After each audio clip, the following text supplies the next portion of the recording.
कुछ लोग कहते हैं कि पैसा सब कुछ नहीं होता, लेकिन ये कहने के लिए भी आपकी जेब में कुछ पैसे होना बहुत ज़रूरी है। हमेशा ये शब्द मैंने अमीरों के मुंह से सुनी है। गरीब कभी ये नहीं कहते, क्योंकि गरीब सपने देखते हैं पैसे कमाने के। उनके पास कुछ नहीं होता खोने के लिए। सपने होते हैं कि एक दिन वो इतने रुपए कमा लेंगे कि उनकी ज़िंदगी सफल हो जाएगी। कुछ लोग ऐसा कर पाते हैं और बाकी वही अंधेरी दुनिया में रह जाते हैं। मैंने भी बचपन से यही सपना देखा था, एक दिन मैं बहुत अमीर बनूंगा। अरे मैंने अपने बारे में तो बताया ही नहीं। कभी कभी मैं भी सपनों में इतना खो जाता हूं कि दोबारा धरातल पर आने में मुझे बहुत समय लग जाता है। मेरा नाम राजीव है, बस इतना ही। मैं ये नहीं बताना चाहूंगा कि मैं कहाँ का रहने वाला हूं। गरीब अगर कुछ बताता भी है, कोई सुनता नहीं, कोई उसकी मानता नहीं। मुझे भी आप बस एक ऐसा ही साधारण गरीब आदमी मान लीजिए। लेकिन मेरी जिंदगी असाधारण रही है। इस समय मैं गरीब हूं या नहीं हूं, वो जानने के लिए आपको ये कहानी पूरी सुननी होगी। मेरा पूरा बचपन एक बस्ती में निकला। मेरे जितने भी दोस्त थे सब गरीब थे। लेकिन जब आपके दोस्त भी गरीब हों, आपको गरीबी का एहसास नहीं होता। किसी के पास भी अच्छे कपड़े नहीं हुआ करते थे। जैसे भी कपड़े होते हम एक दूसरे को दिखाते और कहते, देखो ये वाले मैंने नए कपड़े लिए हैं, और फिर एक दूसरे के साथ मजाक करते। लेकिन जब हम किसी अमीर बच्चे को देखा करते थे ना, हमारी आंखों से आंसू निकल जाया करते थे और सोचा करते थे, ये अमीर लोग क्या करते हैं, इतने रुपए इनके पास कैसे आ जाते हैं।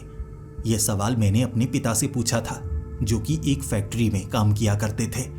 मेरे पिता ने कहा था कि उन लोगों ने बहुत ज़्यादा मेहनत की है। तो मैं अपने पिता को कहता कि पिताजी आप भी तो इतनी ज़्यादा मेहनत करते हैं। जब भी रात को आप घर आते हैं कितने थके होते हैं, आपसे चला भी नहीं जाता। तो हमारे पास इतने ज़्यादा रुपए क्यों नहीं हैं? अगर मेहनत से ही रुपए कमाए जाते हैं तो आपसे ज़्यादा मेहनत तो कोई नहीं करता होगा। लेकिन वो अमीर लोग देखिए, कितने पेट निकले हैं उनके, वो मुझे नहीं लगता मेहनत करते होंगे। मेरे पिता की मुस्कुराहट में मुझे गम नजर आया था, इसीलिए मैंने अपने पिता से दोबारा वो सवाल नहीं पूछा था। लेकिन उस समय मैं 8वीं कक्षा में पढ़ता था और ये जानता था ज़्यादा मैं पढ़ नहीं पाऊंगा। लेकिन मेरे पिता ने कहा था, बिना पढ़ाई के कुछ किया नहीं जा सकता। माना तुम काम करना चाहते हो, लेकिन काम के साथ साथ पढ़ते ज़रूर रहना। और मेरे पिता की ये बात को मैंने गांठ बांध लिया। मैंने 12वीं कक्षा तक पढ़ाई की, लेकिन पढ़ने के साथ साथ मैं काम भी करता था। कभी किसी दुकान पर काम, कभी मोबाइल की सिम को बेचना, तो कभी कोई पुरानी चीज़ किसी घर से खरीद कर उसे चमकाकर नया बनाकर बेचना। मैं अमीर बनना चाहता था, लेकिन मेरी समझ में ये नहीं आ रहा था मैं काम कैसा करूं, क्योंकि आसपास जब आप गरीबों को देखते हैं आपको सिर्फ गरीबी नजर आती है। तो मैंने सोचा मैं अमीरों के इलाकों में घुमा करूंगा, देखा करूंगा वो क्या करते हैं, आखिर इतने ज़्यादा अमीर वो कैसे हो जाते हैं। मैं भी बिल्कुल उनकी तरह रहा करूंगा, उनकी तरह बात करूंगा, शायद धीरे धीरे मेरा भी काम बनने लगे। और तब मुझे एक ऐसा आदमी मिला जिसने मेरी जिंदगी को बदल कर रख दिया था। उस बस्ती में एक लड़का था जिससे मैं पहले बात किया ही नहीं करता था।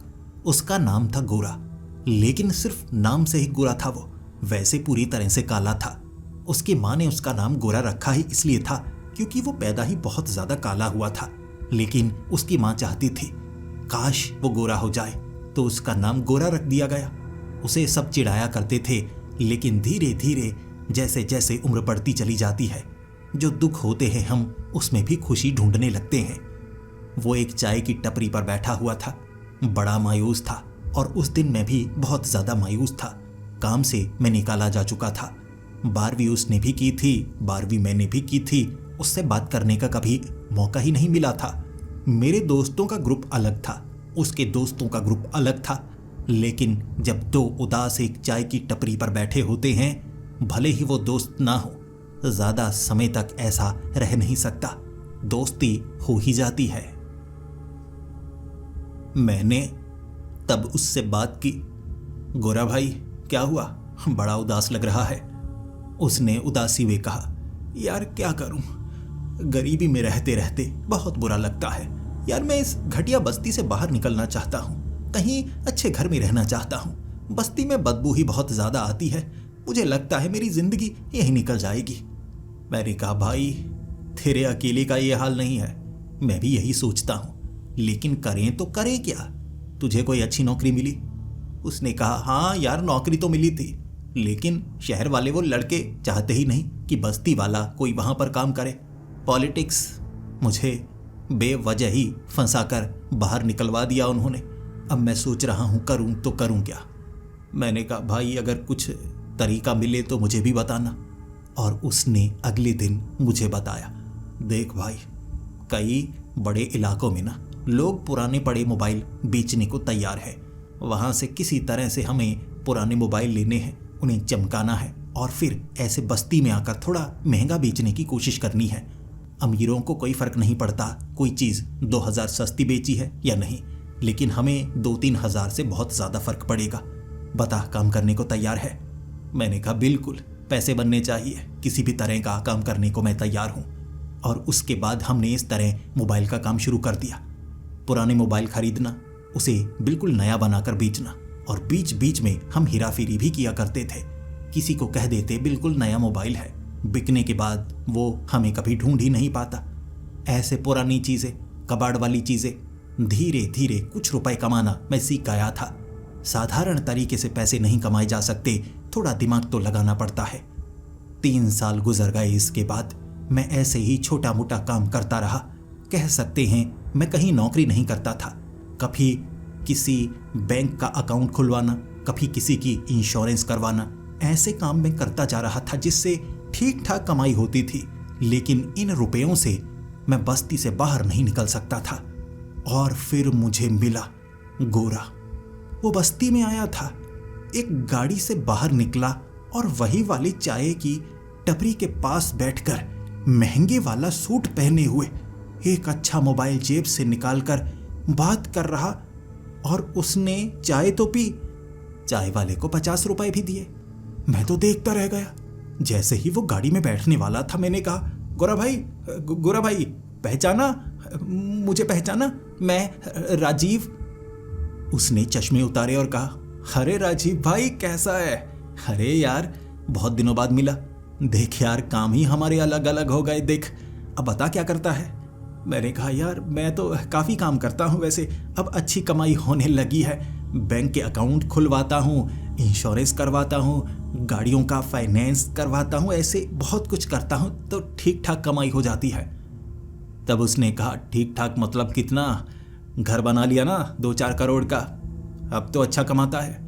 मैंने कहा, भाई 2-4 करोड़ क्या बातें कर रहा है यार, ये तो बहुत अमीरों का काम है ना।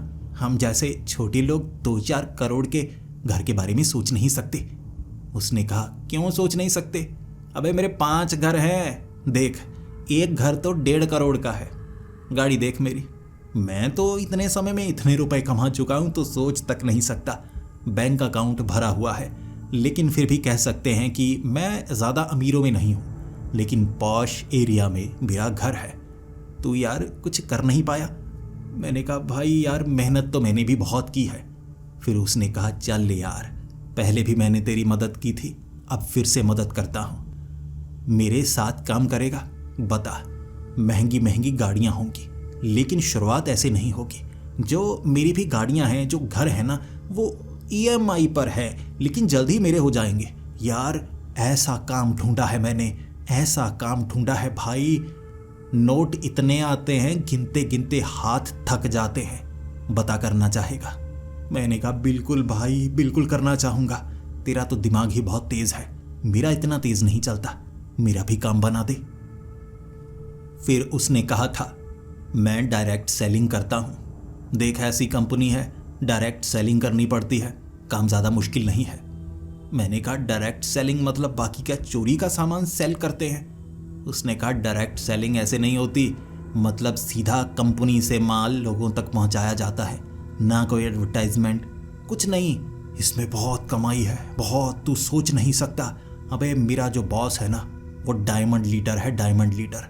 तो ऐसा कर, ज्वाइन करने से पहले मैं तुझे दिखाता हूँ इस काम में रुपए कितने हैं। अभी अभी जो लीडर्स की मीटिंग होने वाली है, इस रविवार को तैयार रहना। सबसे महंगे वाला सूट है ना वो पहन कर आना, बहुत बड़े बड़े अमीर लोग आने वाले हैं। उसके बाद तुझे ज्वाइन करवाऊंगा, तेरी ज़िंदगी बदल जाएगी भाई। ये तो मेरी सबसे छोटी वाली गाड़ी है, बड़े वाली गाड़ी दिलवाऊंगा तुझे, बड़े वाली। रुपए संभाले नहीं जाएंगे। रविवार को तैयार रहना। मैंने कहा बिल्कुल तैयार रहूंगा। और रविवार आते आते मेरी आंखों में बड़े बड़े सपने थे। अमीर कौन नहीं होना चाहता। और रविवार को एक बड़े होटल में मीटिंग थी।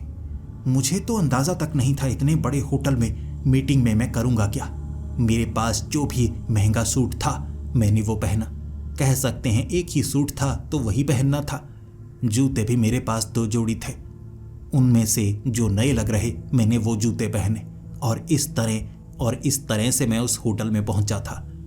बहुत अमीर अमीर लोग थे, बाहर महंगी महंगी गाड़ियां थी, कुर्सियां लगी हुई थीं। और उसके बाद मुझे वहां पर गोरा मिला। गोरा कहने लगा, देख यार तेरी किस्मत कितनी अच्छी है, यहाँ डायमंड लीडर आने वाले हैं, उनका नाम है गुलशन सर। बात करेंगे समझ जाएगा, बताने की कोई ज़रूरत नहीं है। उनकी बात सुनने के बाद तूने ज्वाइन नहीं किया तो देख सर मुंडवा लूँगा। मैं गोरा के साथ कुर्सी पर बैठा हुआ, सामने आए गुलशन सर। सोच ही सकते हैं कितनी इज्जत है उनकी। सब उनके पांव पड़ रहे थे, चाहे 70 साल का बूढ़ा हो, चाहे 17 साल की लड़की, हर कोई उनके पांव छूना चाहता था। फूलों की बौछार हो रही थी, महंगे महंगे हार पहनाए जा रहे थे। डायमंड लीडर, क्या हुआ, हीरे लगे हैं इन्हें, हीरे आंखों से हीरे झड़ते हैं। गोरा हंसने लगा और कहने लगा, अरे नहीं नहीं, रैंक होता है, सिल्वर, गोल्ड, डायमंड। जो डायमंड होता है वो करोड़ों का कारोबार करता है। सर करोड़ों का कारोबार करते हैं, पता नहीं कितने करोड़ तो हर महीने आते हैं। बताएंगे, देख स्टेज पर जाएंगे तो सब कुछ बताएंगे, देखता रहना। भीड़ थी काफी ज्यादा, तालियों की गड़गड़ाहट मेरे कान के पर्दे फाड़ने वाली थी। कानों पर हाथ रख लिए मैंने, ऐसा लग रहा था चमत्कार होने वाला है। गुलशन सर स्टेज पर थे और जब उन्होंने बोलना शुरू किया सब चुप थे। वो कह रहे थे, यह घड़ी देखी तुमने? गूगल कर लेना, नाम नहीं बताना चाहता, 1.5 करोड़ की है। सोच सकते हो 1.5 करोड़ की घड़ी लगाता हूं तो गाड़ी कितने की चलाता हूं। किसी के पास जवाब नहीं था। वो बोल पड़े, कह सकते हो 60 करोड़ की गाड़ी चलाता हूं। मेरा महीने का टर्नओवर 500 करोड़ का है। हर महीने मैं इतने कमा लेता हूं कि कई बार तो गाड़ी खरीदने के बाद मैं गाड़ी कहीं पर खड़ी कर देता हूं, वापस उसे चलाने का मौका ही नहीं मिलता। सालों बाद याद आता है, अरे ये वाली गाड़ी भी तो मेरी ही है, रोड पर खड़ी है। फिर मैं हंसता हूं और कहता हूं, चलो किसी गरीब के काम आएगी। पिछले महीने मेरी बहन की शादी थी, 50 करोड़ की तो अंगूठी दी है। सोच सकते हो कि शादी में कितने पैसे लगाए होंगे। सब तालियां बजाए जा रहे थे।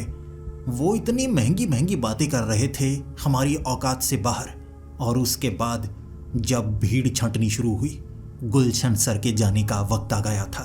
सबको वो अलविदा कहे जा रहे और फिर कहने लगे, मैं सबके जाने के बाद ही जाता हूँ, मुझे अच्छा नहीं लगता।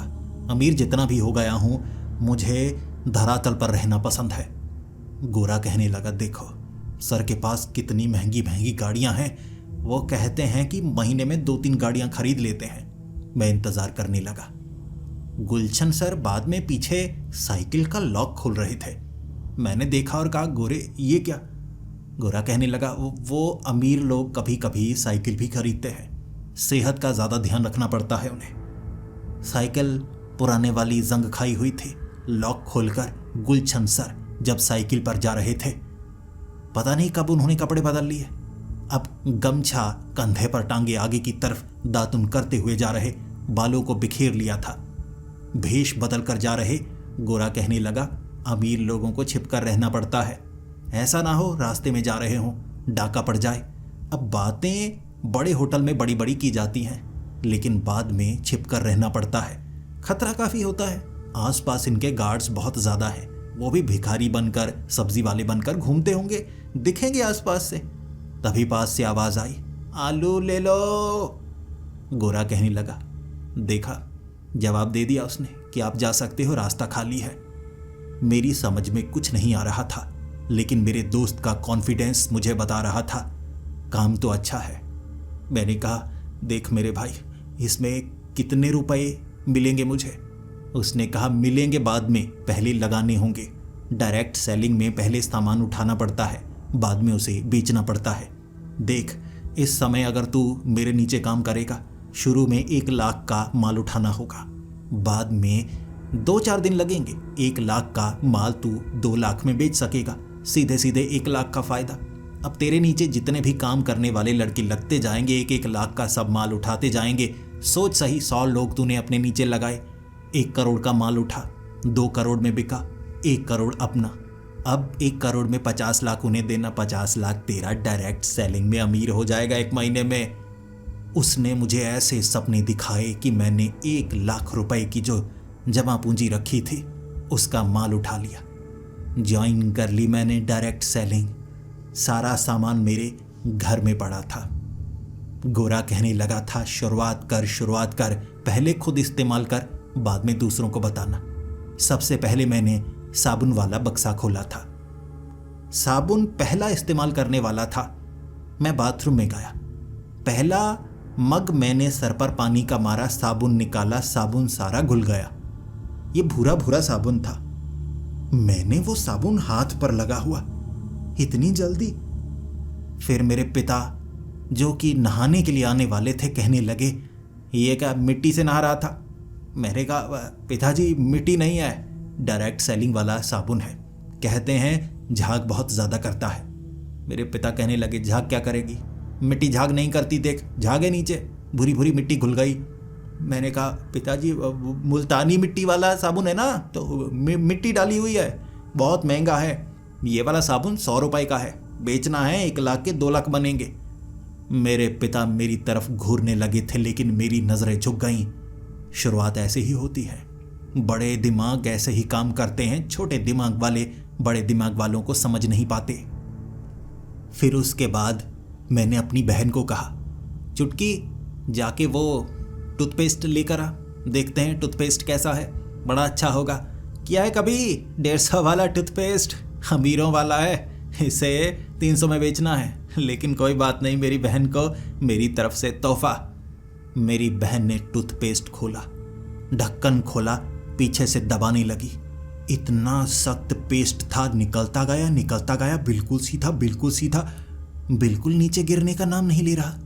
पूरी की पूरी डंडी बाहर की तरफ आ गई। मेरी बहन कहने लगी, ये क्या?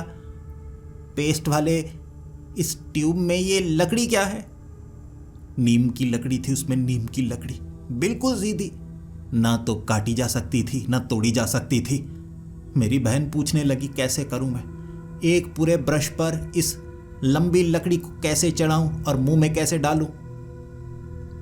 मैंने कहा, छुटकी बहन, अमीर लोग ना एक टूथपेस्ट अपने लिए रखते हैं, जूठा इस्तेमाल नहीं करते। तू आगे से चबाने की कोशिश कर जैसे दातुन होती है।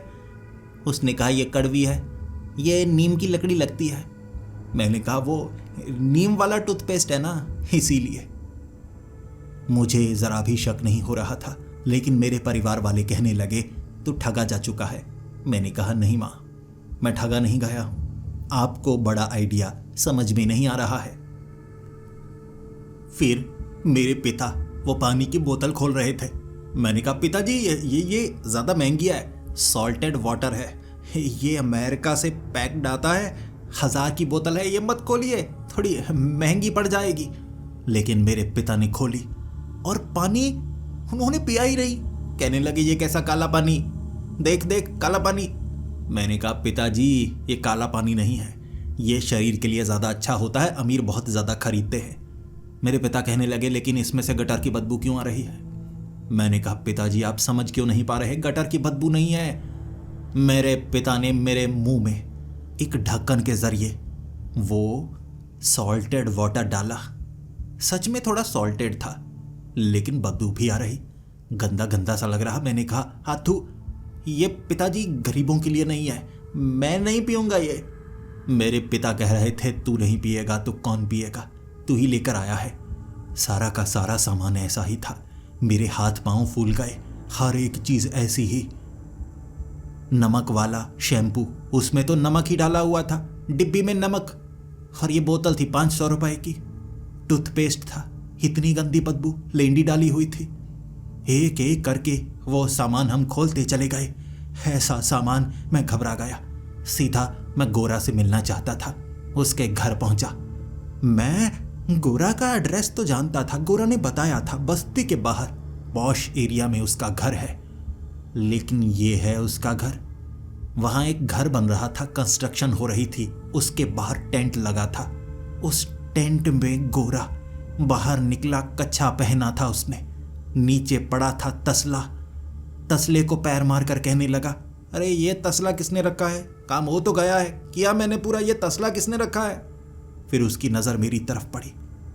इस हालत में उसे मैंने देखा था। मैं घबरा गया और कहा, गोरा क्या बना है तू?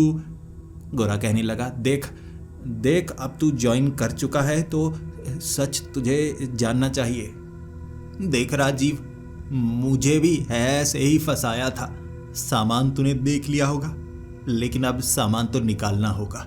देख, जैसे मैंने तुझे वो मीटिंग में सच दिखाया था ना, तू भी किसी को सच दिखा उसे कि गुलशन सर के पास महंगी गाड़ी है, गुलशन सर की घड़ी 5 करोड़ की दिखा। देख, लोग मान जाते हैं। मेरे नीचे 10 लोग हैं और वो सच जान चुके हैं, लेकिन काम बन रहा है। देख, पिछले महीने मुझे 1500 रुपए मिले, कमाई अच्छी हो रही है। मैंने कहा, गोरा 25,000 कमाता था मैं, ये कहाँ पर फंसा दिया मुझे? गोरा कहने लगा, देख, शुरुआत छोटे से होती है। 100 लोग फंसाएंगे, मेरा मतलब ज्वाइन करवाएंगे, फिर 1000 करवाएंगे तो 1500 के 15,000 बनेंगे, फिर 1.5 लाख बनेंगे। जब 1.5 लाख बनेंगे तब हम ऊपर निकल जाएंगे, फिर हम बनेंगे डायमंड लीडर। मैंने कहा, गोरा मैं तुझे मार डालूंगा। गोरा बोल दे ये झूठ है। गोरा ने नहीं बोला। गोरा कभी कभी सच बोलता था और मेरे सपने मेरी आंखों के सामने टूटे। रोने लगा था मैं।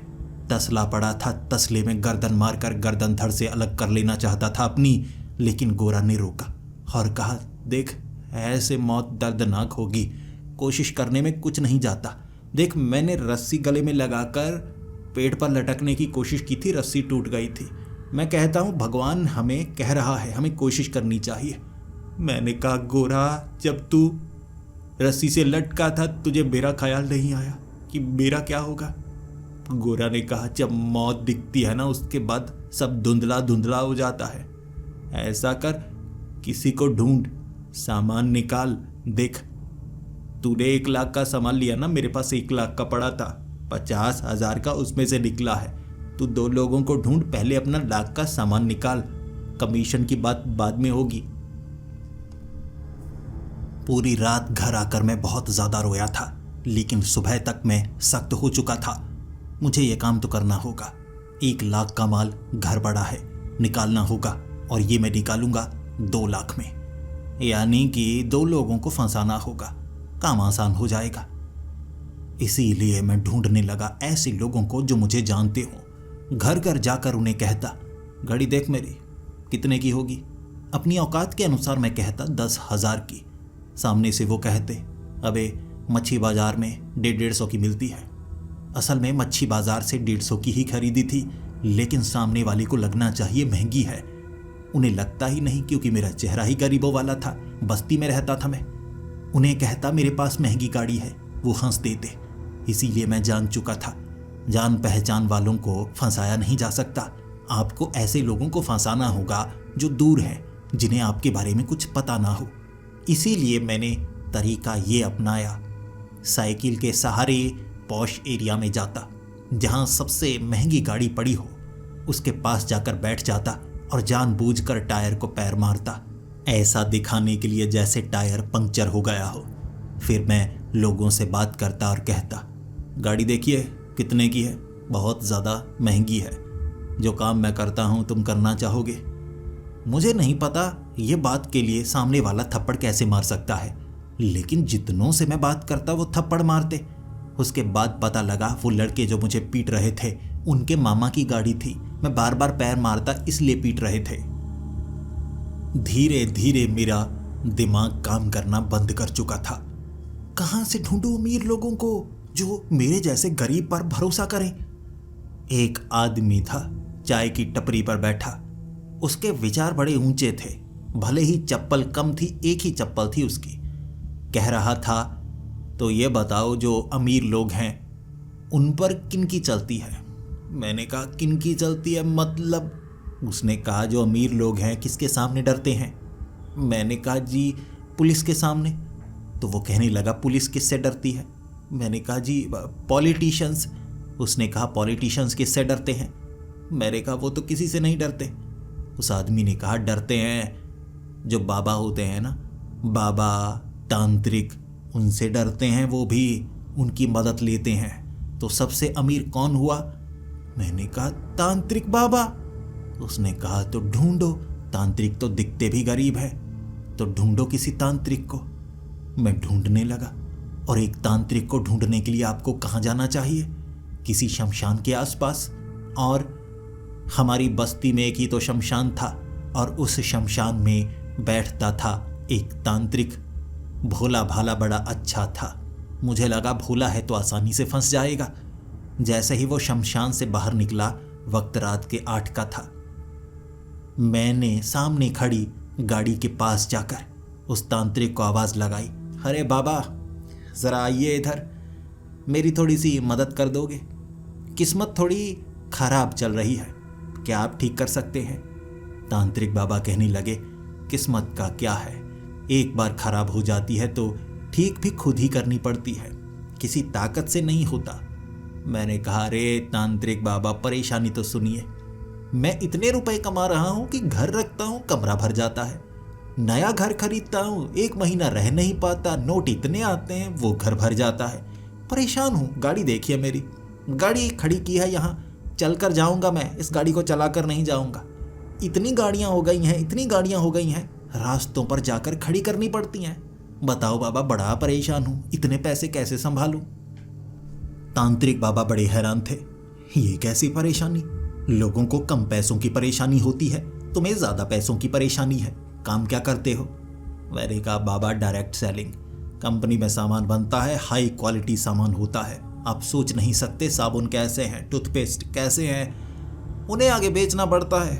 देखो सीधे सीधे 50% मार्जिन होता है। अब सामान इतना बिकता है, आपको नहीं बेचना पड़ता, नीचे लोगों को काम पर रखो, उन्हें बेचने के लिए कहो, उन्हें भी तनख्वाह दे सकते हो, या वो आपके लिए काम करेंगे तो उसमें से भी 50%। ऐसे मेरे नीचे 1 लाख लोग काम करते हैं, समझ में नहीं आता रुपए कैसे संभालूं। 1 साल हुआ अभी तो काम शुरू किया था, 1 लाख। मैं तो कहता हूं काम छोड़ दो, काम छोड़ दो, वो छोड़ते ही नहीं। अब क्या करूं, इतने पैसों का क्या करूं मैं? तांत्रिक बाबा हैरान, अरे बेटे, अगर तुम्हारे पास ज़्यादा रुपए हैं तो उससे लोगों का भला करो। मैंने कहा, बाबा जी आप कर सकते हैं तो आप करो, आपको ज्वाइन करवाता हूँ, आपके पास इतने रुपए होंगे, फिर मैं देखूंगा आप कैसे करोगे, मुझसे तो संभलते नहीं, ये माया आपको बर्बाद करती है, मैं कहता हूँ। तांत्रिक बाबा कहने लगे, ऐसी बात है तो करवा दो, वैसे भी मैं मदद तो करना चाहता हूँ, धन की कमी है लेकिन काम में ऐसा करता हूँ, ज़्यादा धन होता नहीं, माया से दूर रहता हूँ, लेकिन अगर करवा सकते हो तो ठीक है, अपना काम भी मैं करता रहूँगा, जो रुपए आएंगे लोगों का भला करूँगा। मैंने कहा, तांत्रिक बाबा काम की शुरुआत में ना 1 लाख रुपए लगेंगे। तांत्रिक बाबा कहने लगे, अच्छा कुछ रुपए लगेंगे? मैंने कहा, जी तांत्रिक बाबा, शुरू में 1 लाख तो होने चाहिए। तांत्रिक बाबा ने कहा, नहीं है। मैंने कहा, तांत्रिक बाबा कम में कम चल जाएगा, कोई बात नहीं, बाकी मैं दे दूंगा। तांत्रिक बाबा के पास 10,000 थे, 1-1 रुपए, 5-5 रुपए, 10-10 रुपए मैंने तांत्रिक बाबा से ले लिए, ज्वाइन करवा दिया। तांत्रिक बाबा को कहा, तांत्रिक बाबा रविवार को ना मीटिंग है होटल में, एक बार आना होगा आपको। रविवार को होटल में तांत्रिक बाबा को घुसने ही नहीं दिया गया, लेकिन किसी तरह से मैंने उनके कपड़े बदलवाए, अंदर पहुंचाया। गुलशन सर थे स्टेज पर, घड़ी दिखा रहे थे, बताओ कितने की होगी? सब बोले 5 करोड़। इस तरह पूरी बात हुई। फिर पीछे से साइकिल से गुलशन सर जाने वाले मैंने पकड़ लिए। सर, साइकिल ज़्यादा नहीं चलाते आप? गुलशन सर कहने लगे, सेहत का ध्यान रखना पड़ता है। अरे गाड़ियाँ वहीं खड़ी कर दी मैंने, मैं नहीं लेकर जा रहा। ले लो तुम ले लो, कोई भी एक ले लो। मैंने कहा, गुलशन सर ज्वाइन कर चुका हूँ, सच जानता हूँ। गुलशन सर थोड़ा रोने लगे और कहने लगे, डायमंड लीडर बन गया हूँ मैं, 1.5 लाख का कर्ज है। अब ऐसे स्पीच देकर ना 1500 रुपये मिलते हैं तो काम करना पड़ता है। बाकी वो लेंडी वाले टूथपेस्ट वो बेचना थोड़ा मुश्किल काम है। लेकिन तांत्रिक बाबा से अगर मैं गुलशन सर को मिलवाता मुझे लगा कोई फर्क पड़ेगा। लेकिन तांत्रिक बाबा तब तक सब कुछ समझ चुके थे। फिर तांत्रिक बाबा 10,000 मांगने लगे। गुलशन सर साइकिल इतनी तेज चलाते थे, भाग गए वहां से। तांत्रिक बाबा मुझसे मांगने लगे, मैं भाग निकला। लेकिन तांत्रिक बाबा भागने में बहुत तेज, मुझे पीटा और कहने लगे 10,000 दे। मैंने कहा, तांत्रिक बाबा 1 लाख का सामान पड़ा है, 10,000 का आपको दे दिया, बाकी बिल ले लो। तांत्रिक बाबा कहने लगे, वो ट्यूब के अंदर दातुन करने से क्या फ़ायदा? लकड़ी डाली है नीम की, साबुन नहीं है, मिट्टी है, वो सॉल्टेड वाटर नहीं है, वो तो गटर का पानी है। क्या बेचूं मैं इसे तो खुद इस्तेमाल नहीं किया जा सकता। मैंने कहा, तांत्रिक बाबा हाथ जोड़ता हूँ, अब क्या करूं? धक्का देकर भाग निकला था। पीछे से तांत्रिक बाबा ने कहा था, तूने तांत्रिक को ठगा है, अब से हर रात तू भुगतेगा। और उस दिन मुझे नहीं पता था आगे आने वाली रातों में क्या क्या होने वाला है। रात को घर में अकेला था मैं। मेरी बहन यहाँ से मौसी के पास जा चुकी थी, माँ भी वहीं पर थी। मेरे पिता भी कुछ दिनों से घर नहीं आए थे, थोड़े सदमे में थे, उन्हें भी अब काम करना पड़ रहा था। अकेला था घर में और अचानक एक आवाज़ गूंजी घर के अंदर से, कल सुबह 9:30 बजे यहाँ पहुँच जाना। अगर ज़िंदगी में कुछ बड़ा करना चाहता है तो कल सुबह 9:30 बजे यहाँ पहुँच जाना। आधी नींद में था मैं, उठा और कहने लगा, जी सर जी सर जी। सर, कौन है बे? घर में कोई नहीं था, बिल्कुल सन्नाटा। लेकिन ये आवाज़ तो साफ घर के अंदर से आई थी। झांका मैंने, घर में 2 ही तो कमरे थे, एक की छत नहीं थी। वहां जाकर देखा मैंने, कोई नहीं था। घर से बाहर झांका, कोई नहीं था। बस्ती में आसपास के घरों में पूरी तरह से शांति। और फिर से मैं घर के अंदर आ गया। बेड पर लेटा ही था, पास की खिड़की से आवाज़ आई, कल सुबह 9:30 बजे यहाँ पे पहुँच जाना। कल सुबह 9:30 बजे यहाँ पर पहुँच जाना, अगर ज़िंदगी में कुछ बड़ा करना चाहता है तो। मैंने कहा, कौन है बे? खिड़की खोलकर देखा मैंने, बाहर कोई नहीं था।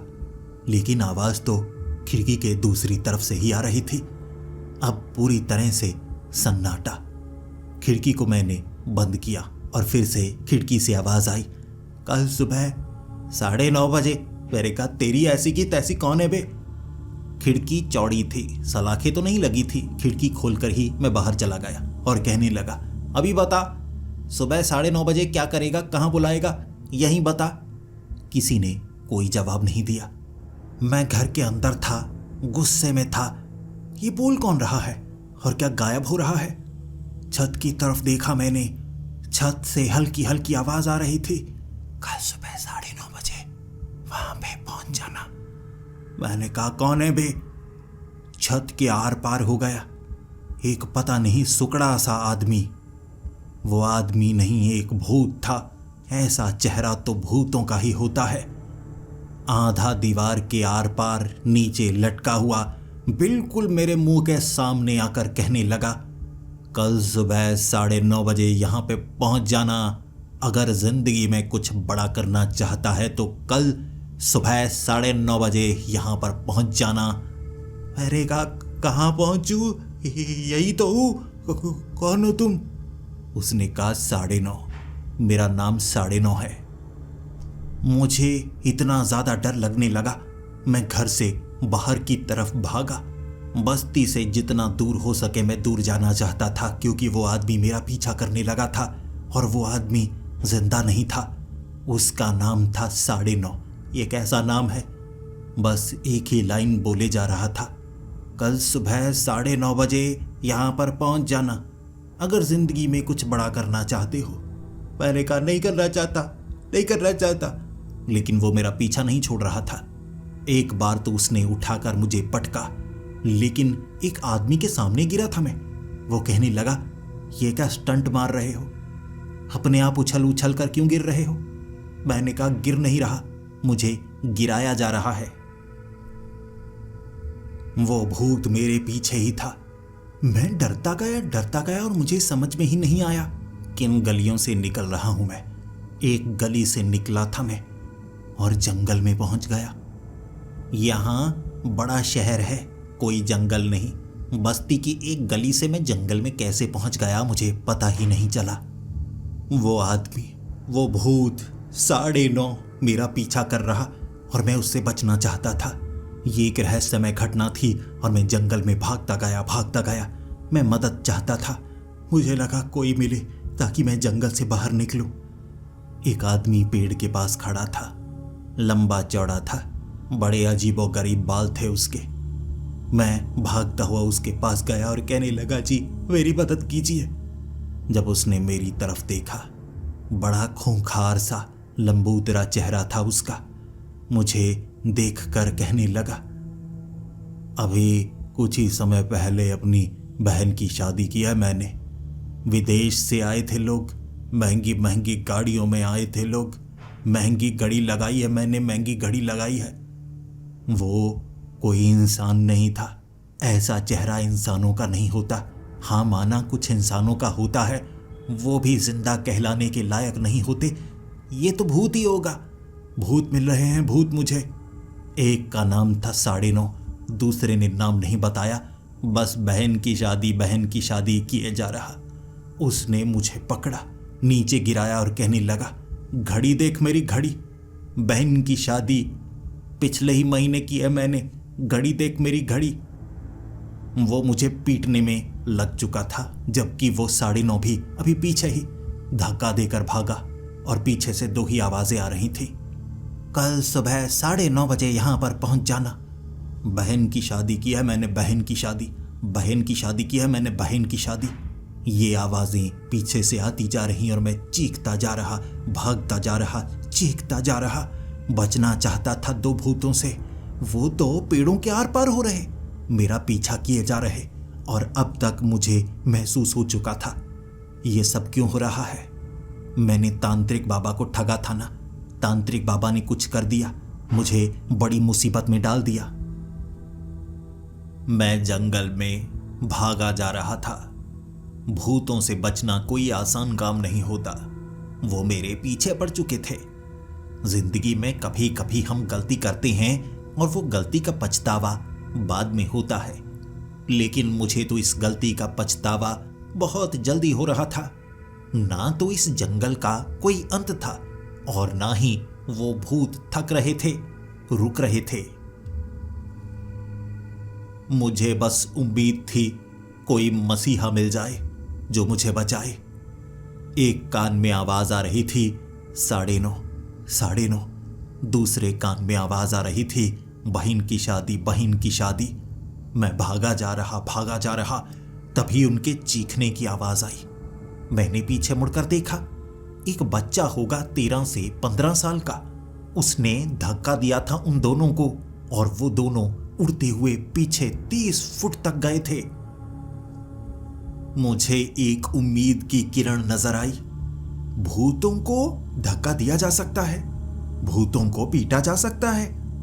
मुझे लगता है ये कोई साधारण बच्चा नहीं है, ये कोई चमत्कारी बच्चा है और भगवान ने मेरी मदद के लिए एक मसीहा भेजा है। मैं रुक गया।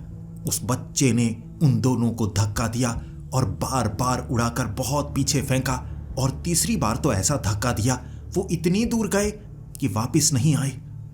पीठ उस बच्चे की मेरी तरफ थे। मेरी आंखों में आंसू आ गए। मुझे इस जंगल से बाहर निकलना था, शायद ये बच्चा मेरी मदद करे। मैं उस बच्चे के करीब गया। उसने सूट पहना हुआ था काला। मैंने कहा, देखिए मेरी मदद कीजिए, आप जो भी हैं, क्या आप किसी तांत्रिक के बच्चे हैं या आप कोई शक्तिशाली जादूगर हैं? वो बच्चे ने मुड़कर जब मेरी तरफ देखा, मेरी सांस अटक गई थी।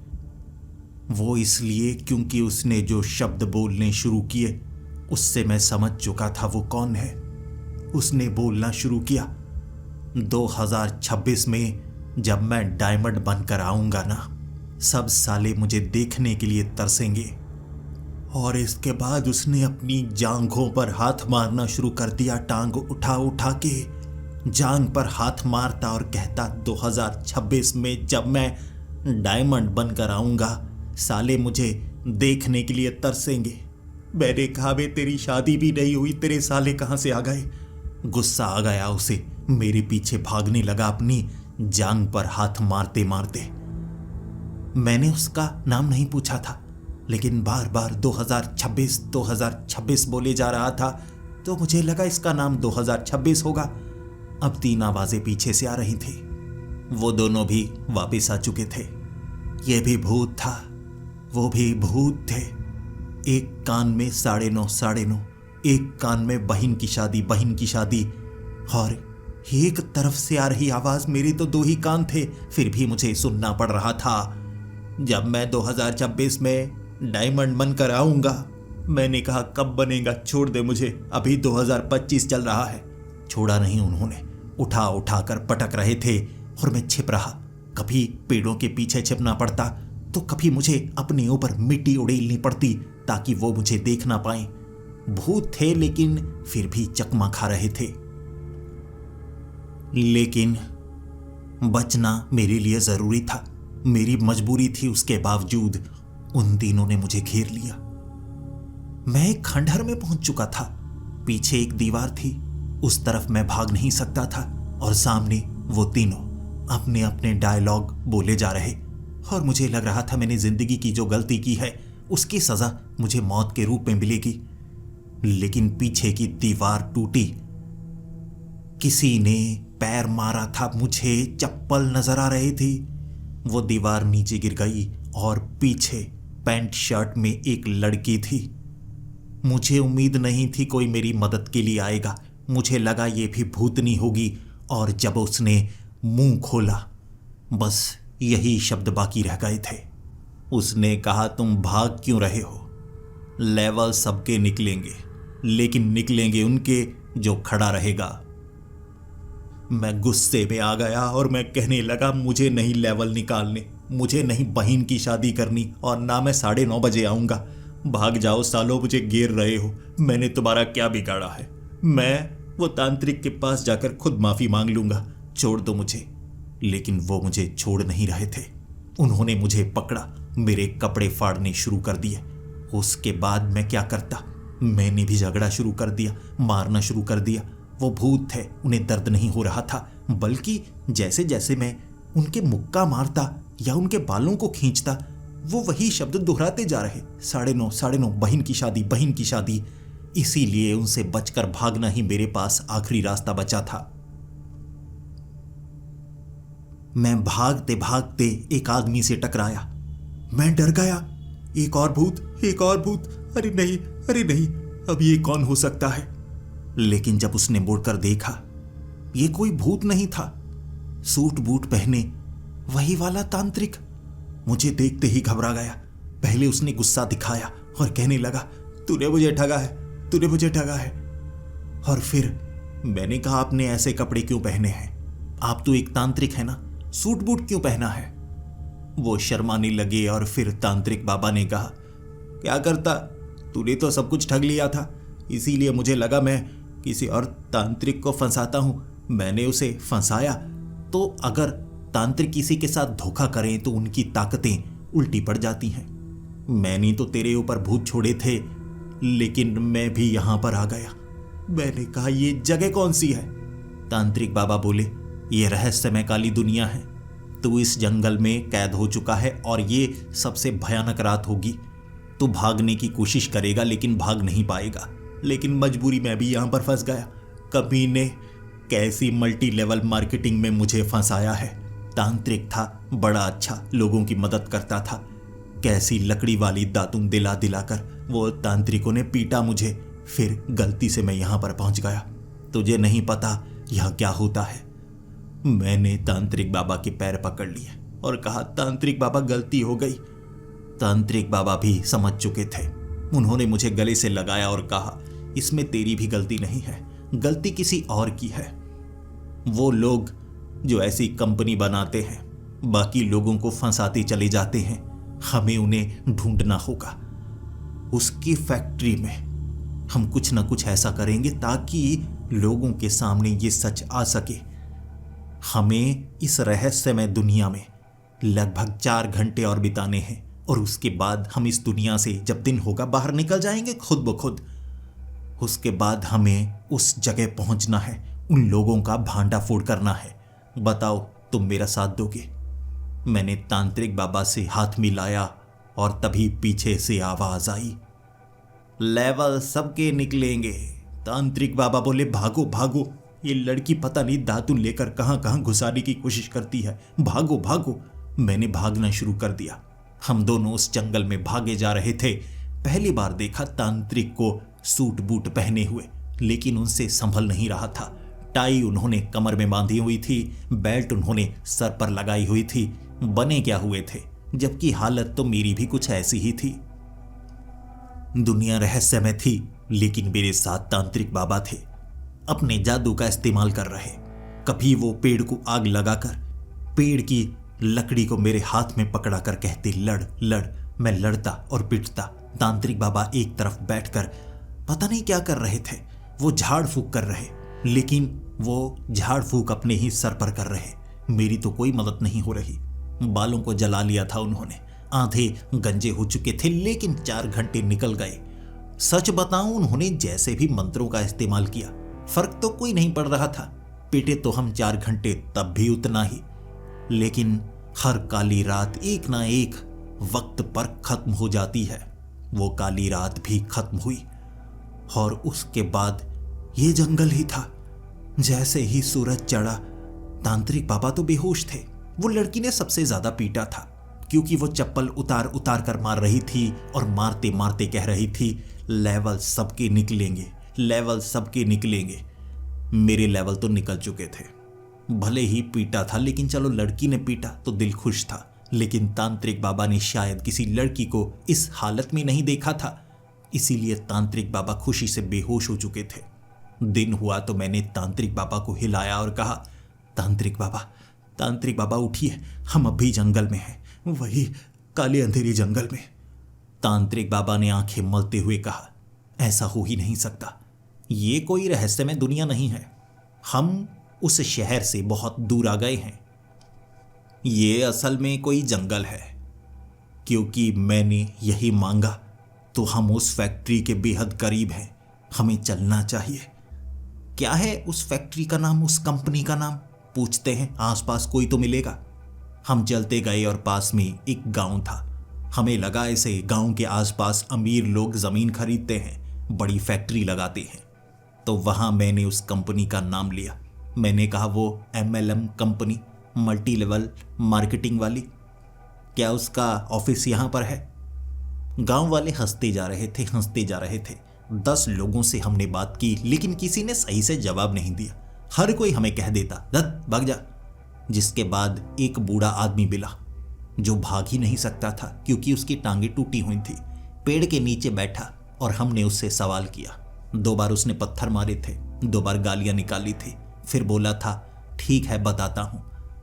उसने बताया, ऑफिस तो गांव में ही है, पीछे वाले तालाब के पास उनका ऑफिस है। जितने भी कर्मचारी वो सारा सामान बनाने में लगे हैं, सारे वहीं हैं। वहीं से कंपनी चलती है, सामान पैक वहीं पर होता है, बाद में डायरेक्ट सेलिंग के लिए भेज दिया जाता है। और कंपनी में सुना है कई हजार लोग काम करते हैं। मुझे लगा ऑफिस यहाँ पर है तो मालिक से मिलेंगे।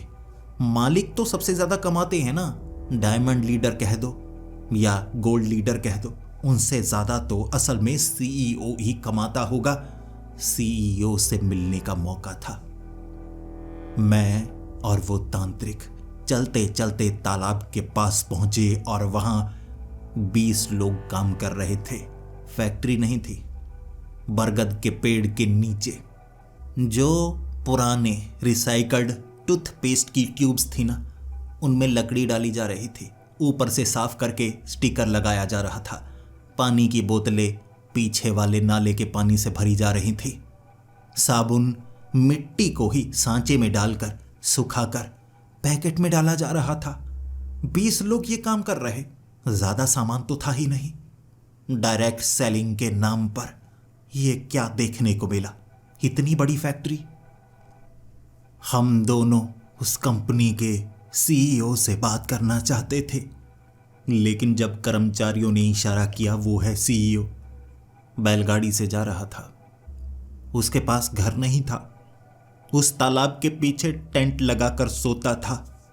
कहता था काम कम चलता है क्योंकि इसमें मल्टी लेवल पर कमीशन दिया जाता था, तो बनता किसी का कुछ नहीं था। लेकिन कंपनी का एक रूल था, जितने पैसे कमाने हैं सबसे पहले सूट लेना है, उसके बाद भाड़े की गाड़ी लेनी है। कहना यही है कि महंगा सूट है, गाड़ी अपनी है। अब इस कंपनी में जितने भी लोग हैं जो डायरेक्ट सेलिंग करते हैं, अगर कोई भी गाड़ी लेता है, क्योंकि इस कंपनी के पैसे से तो गाड़ी ली नहीं जा सकती, तो अमीर लोगों को फंसाया जाता है ताकि उनके पास पहले से गाड़ी हो और बाद में सब कहते हैं ये मेरी गाड़ी मेरी गाड़ी। पता कभी नहीं लग पाता क्योंकि हर एक गाड़ी ईएमआई पर होती है। 1 महीना गाड़ी लेते हैं, उसके बाद पिटते हैं तो गाड़ी वापस ले जाते हैं कंपनी वाले। सीईओ को इस हालत में देखकर हमारी हिम्मत टूट गई। क्या ही लड़ना, क्या ही झगड़ना, बस हम वापस आ चुके थे। मैंने तांत्रिक बाबा को गले से लगाया था क्योंकि तांत्रिक बाबा ने किसी से उधार लिया था। जो भी उनके पास था वो भी किसी से उधार लिया हुआ था। मेरी भी जमा पूंजी जा चुकी थी। ये घटना को घटे कई साल हो चुके हैं। मैं चाहकर भी उस कंपनी को छोड़ नहीं पाता। मुफ्त का खाना खाने के लिए जब भी कोई मीटिंग होती है मैं चला जाता हूँ, ताली बजाता हूँ। उम्र ज़्यादा भी हो जाए, लेकिन जैसे ही कोई डायमंड लीडर आए पाँव पकड़ने पड़ते हैं, खाना तभी मिलता है। और कभी कभी कुछ बहुत गलत भी करना पड़ता है जो शब्दों में बयां नहीं किया जा सकता। अब कोई भी मुझसे पूछता है क्या काम करते हो, मैं बस उन्हें यही कहता हूँ बहुत अच्छा काम है, गाड़ियाँ हैं मेरे पास, कई घर हैं मेरे पास। घड़ी देखो, घड़ी गूगल करके देख लेना, बड़ी महंगी है, नाम कभी नहीं बताता मैं। लेकिन अंदर से हर शर्मिंदा इंसान जब मीटिंग में पहुंचता है, हर किसी का चेहरा देखने लायक होता है। वो मुस्कुराहट में गम छिपा होता है, उधार छिपा होता है। इसीलिए वो दुख आज तक झेल रहा हूँ। दलदल की तरह है, धंसता गया मैं धंसता गया। कहलाने को अमीर हूँ, लेकिन असलियत किसी को नहीं बता सकता।